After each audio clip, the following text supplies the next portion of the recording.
नमस्कार. आज मी तुमच्याबरोबर मस्त अशी वेगळ्या प्रकारची बटाट्याची भाजीची रेसिपी घेऊन आली आहे. करायला खूप सोपी आहे, खायला एकदम टेस्टी आणि भारी आहे. तर चला वेळ न घालवता रेसिपीला सुरुवात करूया.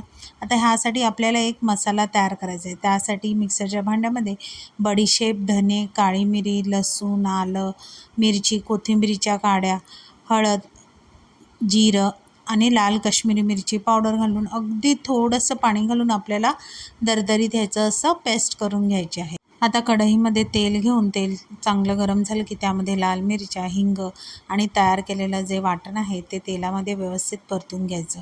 मग त्यानंतर आपण उकडलेली जी बटाटी आहे ती त्या वाटणामध्ये व्यवस्थित परतून घ्यायचं.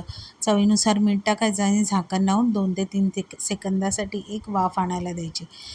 नंतर त्यामध्ये कोथिंबीर आपल्या आवडीप्रमाणे कोथिंबीर घालायची आणि गरम गरम पुरीबरोबर ही भाजी तुम्ही नक्की ट्राय करा. रेसिपी आवडली तर माझ्या चॅनलला फॉलो करा. थँक्यू.